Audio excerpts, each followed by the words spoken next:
अगर by the way अगर पूछ दे तो फिर वहां भी हम तोड़ सकते हैं। तो अब हमारा ये इसमें तो प्रॉब्लम कराने की जरूरत नहीं है, इम्प्रॉपर की तो जरूरत नहीं है ना, आप खुद आराम से कर सकते हैं। क्लियर है ना, आप आराम से आप इसको डिवाइड कर सकते हैं, तोड़ सकते हैं। तो अब हम पढ़ते हैं, हमारा टॉपिक है अब समझ रहे टॉपिक क्या होगा, प्रॉपर को तोड़ना। किसको तोड़ना, प्रॉपर को तोड़ना। प्रॉपर को तोड़ दीजिएगा, काम खत्म हो जाएगा। प्रॉपर को तोड़ देंगे, और कल भी ऑलरेडी बता चुके थे कितने केस में है, 4 केस में। कितने केस में है, 4 केस में। तब हमारा हेडिंग है process of finding partial fraction, process of finding partial fractions of किसका, प्रॉपर का, किसका, प्रॉपर फंक्शन है। तो केस याद है ना, तो केस क्या है बाबू, केस नंबर 1, यहाँ सी मतलब लिख रहे हैं केस, ठीक है ना, सी मतलब लिख रहे हैं केस। ओके, ये केस 2 हो जाएगा, ये केस आपका, ये केस 1 है, ये केस 2 है, ये केस 3 है, और ये केस 4, ठीक है ना। अब केस 1 में हम लोग लेते हैं, ऊपर में क्या होता है हमको मतलब नहीं होता है, तो मान लेते हैं कि कुछ ऊपर में है, नीचे का फंक्शन क्या है, x प्लस बीटा है और x प्लस गामा, इस तरह से कुछ होगा होगा। तो इसमें क्या है, आपका अलग अलग है, क्या है, ये अलग अलग है। दूसरा कैसे हो सकता है सर, अलग अलग नहीं हो जाए सर, हो सकता है कि x प्लस अल्फा हो, स्क्वायर हो, स्क्वायर हो, या x प्लस बीटा हो, ये क्यूब हो सकता है कि नहीं, ये है। तो इस तरह से हो गया, यानी n है, यहाँ m है। लेकिन ध्यान देना है कि हर एक इंडिविजुअल क्या है, लीनियर है, क्या है, लीनियर है, लीनियर है। ये भी क्या है, लीनियर है ना, ये लीनियर है लेकिन नॉन रिपीटिंग है, क्या है, रिपीटिंग, ये है लीनियर है बट रिपीटिंग, समझ आ रहा ना। ये क्या है, फर्स्ट केस क्या हो गया, ये linear but non repeating, non repeating. इसमें क्या है, लीनियर बट रिपीटिंग, हो गया। उसी तरह क्वाड्रेटिक भी नॉन रिपीटिंग, क्वाड्रेटिक भी रिपीटिंग। तो हो सकता है, मान के चल, यहाँ ए हो सकता है alpha x square plus beta x plus gamma, फिर हो सकता है alpha 1 x square plus beta 1 x और प्लस गामा 1, हो सकता है ना। ये नॉन रिपीटिंग है, लेकिन ये है क्या, क्वाड्रेटिक, क्वाड्रेटिक और नॉन रिपीटिंग। फिर यहाँ हम लेते हैं alpha x square plus beta x plus gamma, ये हो सकता है m, ठीक है। और यहाँ लेते हैं हम लोग alpha 1 x square plus beta 1 x plus gamma, m है, ये n तक रिपीट कर रहा है। तो ये क्या हो गया, क्वाड्रेटिक और रिपीटिंग हो गया, क्वाड्रेटिक एंड रिपीटिंग। ये पहले समझ में आया बाबू, ऐसा भी हो सकता है। लेकिन देखिए ये क्वेश्चन जो हम यहाँ लिख दिए हैं, डायरेक्ट हो सकता है ऐसा नहीं दिया हो, डायरेक्ट नहीं दिया हो, डायरेक्ट ऐसा हो सकता है, ये हो सकता है सर एक्स स्क्वायर माइनस 1, तो इसको नहीं तोड़ सकते हैं, x plus 1 and 2x minus 1 नहीं तोड़ सकते हैं। तो हो सकता है डायरेक्ट आपको एक क्वेश्चन में नहीं दिया हो, तो जो भी रहेगा तोड़ लीजिएगा। हो सकता है ऐसा नहीं देके, ऐसा नहीं देके ऐसा दे सकता है, x square plus x square minus x plus 3 कर सकता है, ऐसा भी दे सकता है। तो फिर ये टूट जाएगा किसमें, x प्लस 2 में और x माइनस 3 में, 3 दूना 6 माइनस 6 हो गया, ऐसे भी तो टूट सकता है। तो कहने का मतलब हो सकता है डायरेक्ट नहीं दिया, लेकिन क्या है, ये लीनियर है और नॉन रिपीटिंग है। समझ में आया, समझ में आ गया ना, इस तरह से। तो इस तरह से आपको मिलेगा। चलिए इसको तोड़ने का कैसे, पार्शियल बनाते हैं, पार्शियल फ्रैक्शन यहाँ लिखते हैं, पार्शियल फ्रैक्शन। तो सबसे पहले कितना, जितना टर्म रहेगा उतना हम लोग को लिख देना है। यहाँ है, इस केस में 3 लिखे हैं, डॉट डॉट लिख देते हैं, और भी आगे रहता तो। इस केस में कितना टर्म है, तो इसमें तो नहीं पता सर एम कहाँ पे जाएगा, तो यहाँ तक हो जाएगा, यहाँ तक m तक जाएंगे, फिर यहाँ से दूसरा वाला शुरू करेंगे और प्लस कहाँ तक जाएंगे, n तक, ये m तक जाएंगे, यानी 3 रहता तो 1 2 3 तक जाते हैं, अगर 5 रहता तो 1 2 3 4 5 तक जाते हैं। ओके, तो सबसे पहले 1 बाय 1 करते जाते हैं, एग्जाम्पल हम दिखाते हैं। तो इसके लिए हम लोग क्या लिखेंगे बाबू, तो x प्लस अल्फा, जैसे जो अगर यहाँ 3 टर्म है, 1 2 3 है, तो पहले हम 3 को लाइन ड्रॉ करेंगे और इंडिविजुअल इसको हम लोग यहाँ नीचे में डाल देंगे, दूसरे वाले को दूसरा पे डाल देंगे, x प्लस बीटा, और तीसरा वाला है तो x प्लस, और रहता है तो और जोड़ते हैं। अब क्या करना है कि सर ऊपर क्या देंगे, नीचे का तो काम तमाम कर दी, ऊपर क्या देंगे, तो ऊपर जितना डिग्री रहेगा उससे डिग्री कम देंगे। तो हम डिग्री शुरू में बता चुके हैं, ये कितना है 1 डिग्री, तो ये क्या है 0 डिग्री, ये भी 0 डिग्री, यह भी 0 डिग्री। तो यहाँ हम A देते हैं, ये B देते हैं और ये C देते हैं, खत्म हो गया। ABC दे दिए तो ये आप ABC से यहाँ से निकाल लेंगे, क्लियर है ना। ABC का वैल्यू ही निकाल लेंगे, हो जाएगा उसी तरीके से। तो चल इसका एग्जाम्पल मैं करके दिखाता हूँ, पहले एक एग्जाम्पल, इसका एग्जाम्पल है, ठीक है ना।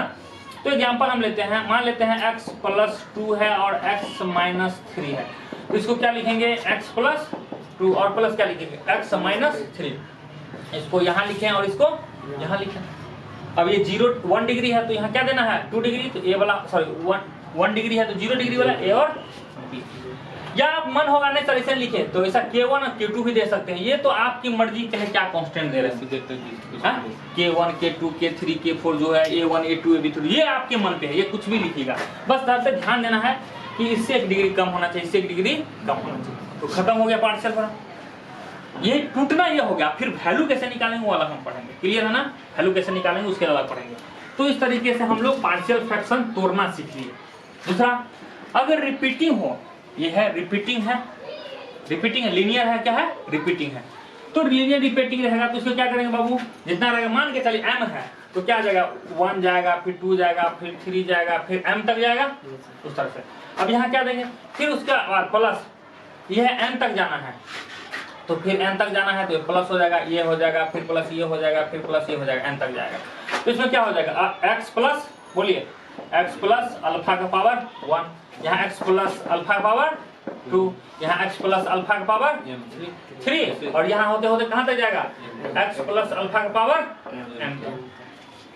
उसी तरह से x प्लस बीटा का पावर 1, x प्लस बीटा का पावर 2, और ये कहाँ तक चल जाएगा, हाँ x प्लस बीटा का पावर क्या चल जाएगा n तक। ओके, अब कहेगा सर ऊपर क्या डालना है, ऊपर में डालना है क्या बोले, जितना डिग्री होगा उसी डिग्री क्या हो जाएगा कम, K1 K2 K3 and so on, यहाँ K क्या हो जाएगा m,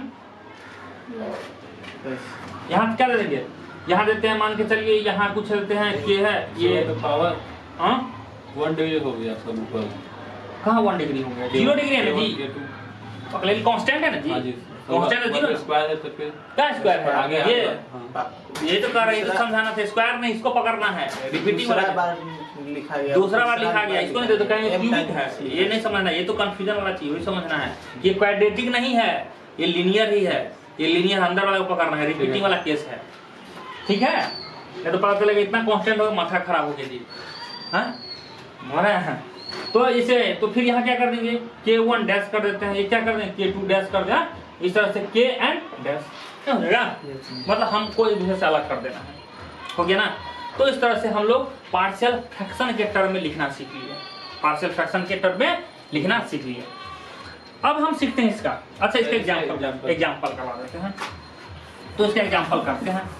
तो इसके लिए एग्जाम्पल मान लेते हैं x माइनस 1 के क्यूब हो गया और x प्लस 2 का स्क्वायर हो गया, तो 3 2 5 यानी टोटल 5 तो फ्रैक्शन बनेगा, कितना बनेगा 5, 1 2 3 4 5 हो गया, 1 2 3 4 5। तो यहाँ क्या आ जाएगा x माइनस 1 के पावर 1 होगा, इसमें क्या हो जाएगा x माइनस 1 पावर 2, इधर x माइनस 1 के पावर क्यूब खत्म हो गया ना, अब ज्यादा नहीं है, इसका क्या होगा x प्लस 2 ना, तो x प्लस 2 के पावर 1 और ये x प्लस 2 के पावर 2 हो जाएगा। अब यहाँ क्या देंगे कांस्टेंट ऊपर में K1 है, ये K2 ये K3 ये K4 ये K5, खत्म हो गया, कुछ भी कांस्टेंट हमको बता लेना, इसके जो डिग्री 1 है तो डिग्री यहाँ 0 डिग्री का डालना है, कोई भी मतलब कांस्टेंट सब में डालना है। कांस्टेंट डाल दिए, K1 K2 से K5 तक हम लोग वैल्यू निकाल दिए, यहाँ सब पुट कर दे हमारा आंसर हो गया।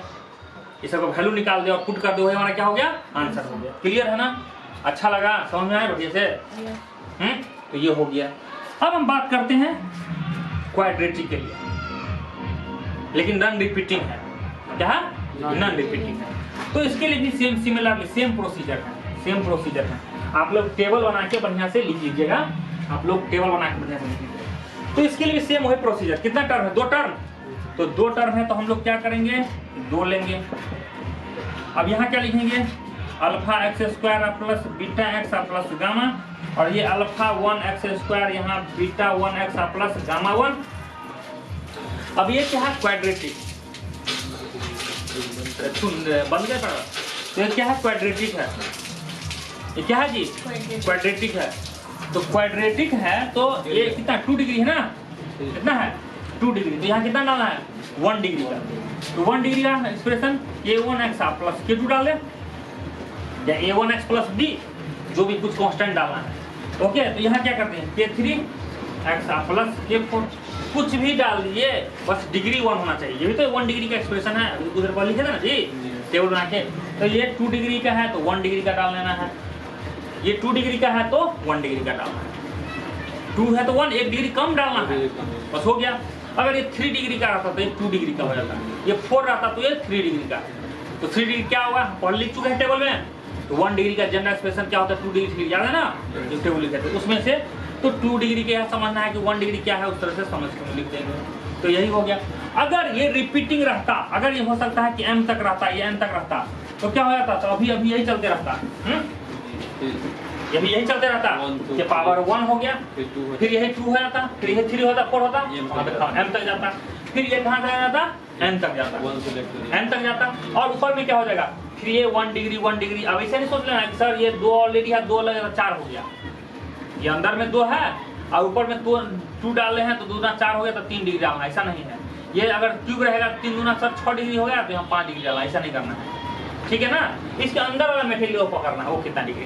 तो इस तरह से हमारा पार्शियल फ्रैक्शन में तोड़ना सीख लिए इतने लेक्चर में। ठीक है, अब नेक्स्ट लेक्चर में हम लोग जो कांस्टेंट है उसका वैल्यू कैसे निकालेंगे वो सीखेंगे। क्लियर है? तो इतने का हम छोड़ते हैं।